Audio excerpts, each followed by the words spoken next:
साथियों नमस्कार। आज हम बात करेंगे भारतीय संविधान के बहुत महत्वपूर्ण टॉपिक पे। सवाल ये उठता है कि भारतीय संविधान के स्रोत क्या हैं। इसका आशय ये है कि भारतीय संविधान एक लिखित दस्तावेज है, यहाँ के स्वयं के लोगों के द्वारा बनाया गया है। लेकिन सवाल यह है कि उसको बनाने में हमें कहाँ कहाँ से किन किन जगहों से अच्छे नियमों, कानूनों, सूचनाओं को प्राप्त किया गया है। तो इस कैटेगरी में हम मुख्य रूप से 4 स्रोत हमें दिखाई पड़ते हैं। पहला स्रोत है जो पुरातन संवैधानिक अधिनियम थे, और दूसरा स्रोत है विश्व के अन्य देशों के संविधानों से। तीसरा स्रोत है कि कुछ प्रथाएं, परंपराएं होती हैं, हर देश के संविधान में होती हैं, जो लोगों का वे ऑफ लाइफ होता है, जहाँ का सभ्यता संस्कृति हजारों वर्षों से चली आ रही होती है।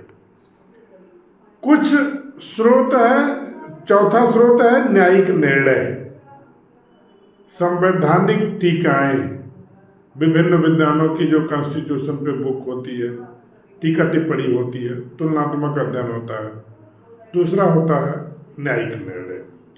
इस प्रकार देखा जाए तो संविधान के 4 स्रोत हैं, और जिनमें हम जब पुरातन संवैधानिक अधिनियमों की बात करेंगे तो उसमें 1861 का अधिनियम, 1892 का अधिनियम, 1892 का अधिनियम, 1894 का, 1906, 1909, 1919 का अधिनियम, और सबसे ज़्यादा महत्वपूर्ण है 1935 का अधिनियम।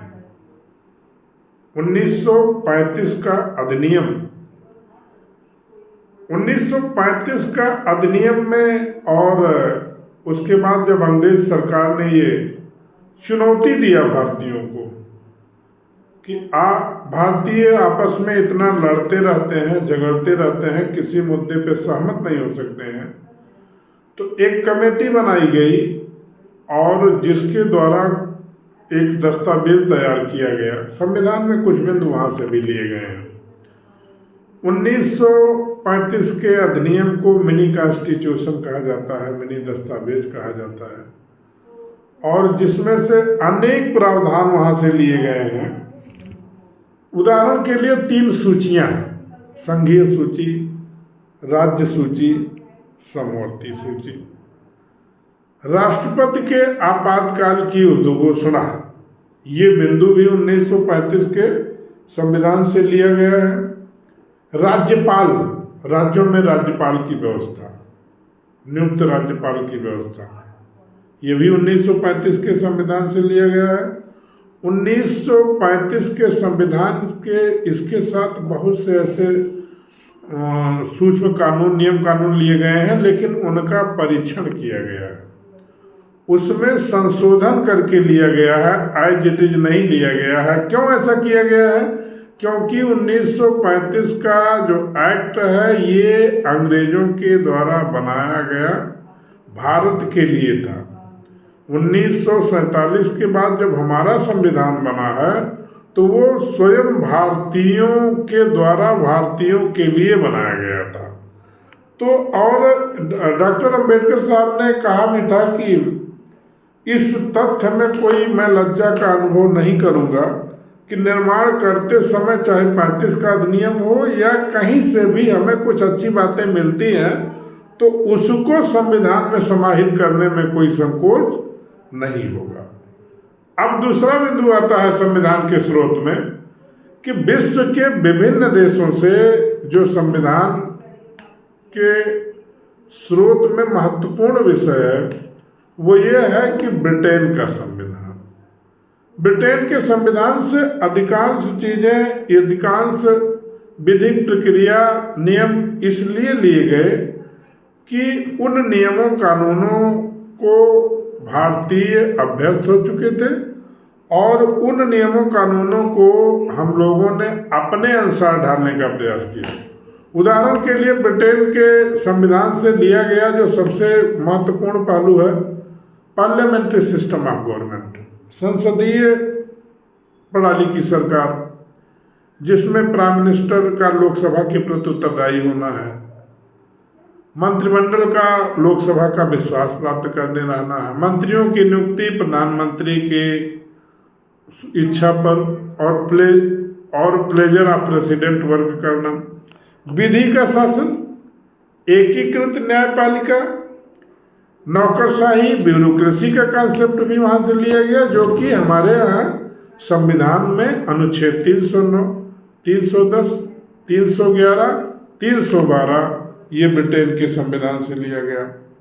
कलेक्टिव रिस्पॉन्सिबिलिटी का कॉन्सेप्ट, सामूहिक उत्तरदायित्व तो विधानसभा में एवं संसद में, ये भी ब्रिटेन के संविधान से लिया गया, प्लस संसद सदस्यों एवं विधानमंडल सदस्यों के विशेषाधिकार।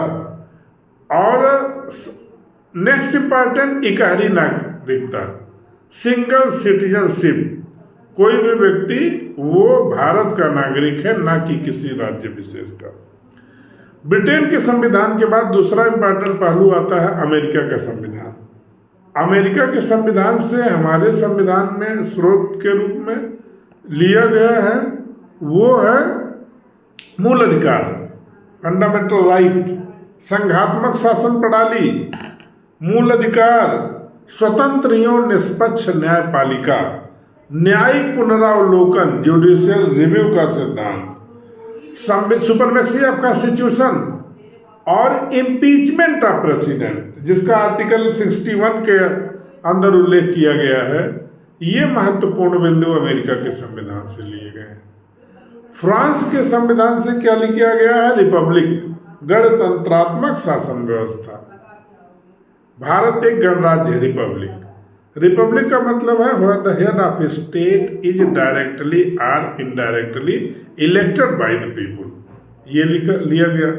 फ्रांस को अर्ध राष्ट्रपतीय शासन प्रणाली कहा जाता है, क्योंकि वहाँ राष्ट्रपति पावर में होता है और उसी के साथ प्रधानमंत्री भी पावर में होता है।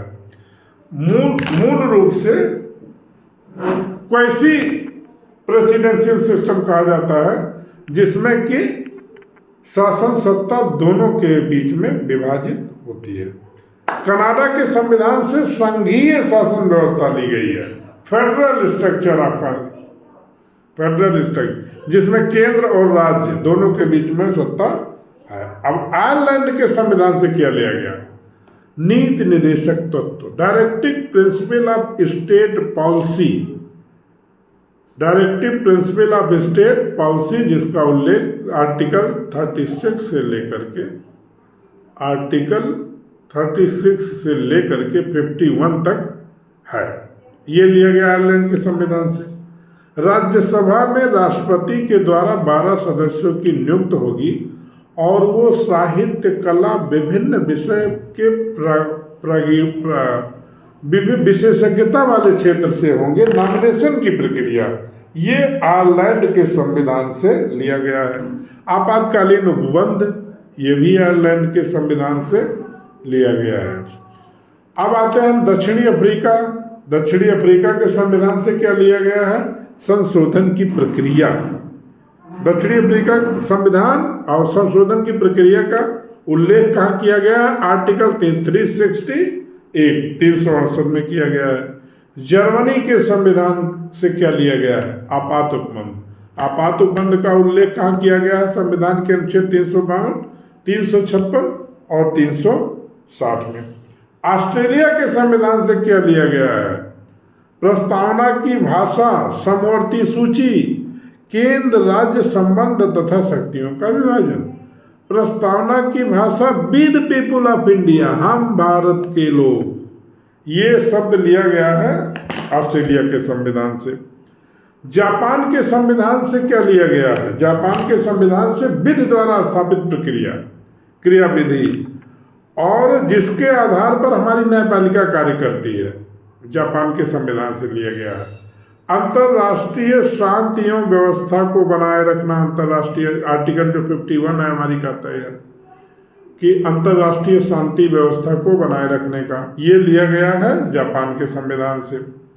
बाकी जैसा कि हमने चर्चा किया संवैधानिक अधिनियमों में तो 75% महत्वपूर्ण बिंदु लिए गए हैं कहाँ के, सन 1935 के संविधान से। कुछ परंपराएं, कुछ संविधान के स्रोत में न्यायिक निर्णयों से, उदाहरण के लिए केशवानंद भारती का मामला, मिनर्वा मिल्स का मामला, गोपालन मुकदमा, चिरंजीवी लाल मुकदमा, आत्माराम मुकदमा, ये महत्वपूर्ण बिंदु हैं जहाँ जो न्यायिक निर्णयों के द्वारा लिए गए हैं। कुछ संसद के द्वारा बनाए गए कानूनों से, उदाहरण के लिए नागरिकता अधिनियम, उदाहरण के लिए राष्ट्रपति उपराष्ट्रपति चुनाव अधिनियम, उदाहरण के लिए शिक्षा का अधिकार जिसे मूल अधिकार में भी सम्मिलित किया गया, नीति निर्देशक तत्वों में भी सम्मिलित किया गया, इसको संविधान में जोड़ा गया। और संविधान के स्रोत में अगला जो महत्वपूर्ण बिंदु है वो प्रथाएं एवं अभिसमय। कुछ प्रथाएं हमारे यहाँ से डेवलप है, जैसे राष्ट्रपति लोकसभा भंग कर सकता है लेकिन मंत्रिमंडल की सलाह पर, राष्ट्रपति प्रधानमंत्री की नियुक्ति करेगा लेकिन लोकसभा में बहुमत प्राप्त हुए दल के नेता को। ये अभिसमय, प्रधानमंत्री की नियुक्ति का अधिकार राष्ट्रपति को है लेकिन उसे विश्वास हो कि वह व्यक्ति लोकसभा में अपना विश्वास प्राप्त कर सकता है। इस प्रकार जैसा कि हमने देखा कि भारतीय संविधान विभिन्न देशों के, हमारे अभिसमयों के, हमारे न्यायिक निर्णयों को, क्योंकि ये सजीव दस्तावेज है, समय के सापेक्ष चलता रहता है, व्यक्ति वातावरण के साथ प्रतिक्रिया करता है, व्यक्ति में भी बदलाव होता है, आवश्यकताओं में उसकी बदलाव होता है, ग्रोथ के अवसरों में बदलाव होता है, इसलिए संविधान सजीव दस्तावेज है और उसकी जो स्रोत हैं, अभिसमय हैं, परंपराएं हैं, न्यायिक निर्णयों से जो कुछ इनपुट अच्छा प्राप्त होता है उसे ले लिया जाता है। ये था भारतीय संविधान के स्रोत। अगला विषय होगा हमारा संविधान, भारतीय संविधान की विशेषताएं। अगले वीडियो में हम भारतीय संविधान की विशेषताओं की बात करेंगे। धन्यवाद। जय हिंद।